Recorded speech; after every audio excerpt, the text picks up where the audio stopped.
बऱ्याच गोष्टी ठरवतोस, पण साध्य मात्र होत नाहीत. आणि मग त्याचा त्रागा करत बसतोस. माझ्याकडून काहीच होत नाही अथवा माझे नशीबच खराब आहे म्हणून स्वतःला कोसत बसतोस. हो ना? आता नेमकं कुठे चुकतंय ते सांगतो. मन लावून शेवटपर्यंत अगदी शांत चित्ताने ऐक. तुझी पहिली सगळ्यात मोठी चूक म्हणजे तुला वाटतं आहे, अजून वेळ आहे, उद्यापासून करतो. पण तो उद्या उजाडत नाही. आणि दुसरी चूक म्हणजे हाती घेतलेल्या गोष्टीच्या मुळाशी न जाता अर्धवट ज्ञानाने तू गोष्टी करायला जातोस. बघ, विचार करून बघ, तुझं तुलाच कळेल.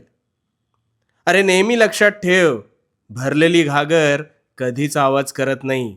ती स्वतःचा मार्ग काढत संथपणे पुढे जाते. पण तीच घागर जेव्हा अर्धवट भरलेली असते ना, तेव्हा मात्र तिचा आवाज फार अधिक होतो. आता यातून काय शिकलास? आधी पूर्ण ज्ञान मिळवण्यावर लक्ष केंद्रित करायचं. वेळ ही अशी गोष्ट आहे ना, की जी हातातून पटापट निसटून जात असते. त्यामुळे एक गोष्ट कायम ध्यानात ठेव. आज जर तू वेळेला किंमत दिलीस, तर वेळ उद्या तुझी किंमत करेल. तू एखादे कार्य संपन्न करायला जितका वेळ ठरवतोस, त्या अनुषंगाने तुझे अंतर्मन त्यावर काम करू लागते. आता तुझी परीक्षेची वेळ आठव.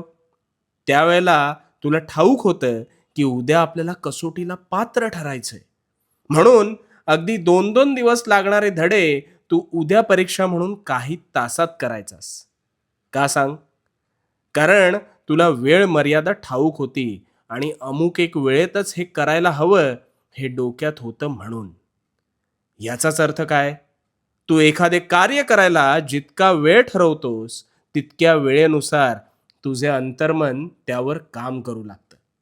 आणि म्हणूनच वेळेचे योग्य नियोजन कर आणि तुझ्या अंतर्मनाला ती गोष्ट ठराविक कालावधीतच पूर्ण झाली पाहिजे हे ठामपणे सांग. आणि मग किमया पहा, तुझे अंतर्मन तीच गोष्ट नियोजन केलेल्या वेळेत कशी पूर्ण करायची ह्याची जाणीव तुला वेळोवेळी करून देईल. आजपासून प्रामाणिकपणे कामाला लाग. बघू तुला अपेक्षित गोष्ट कशी साकार होत नाही ते. आणि भिवू नकोस, कारण मी तुझ्या पाठीशी आहे. भिवू नकोस, मी तुझ्या पाठीशी आहे.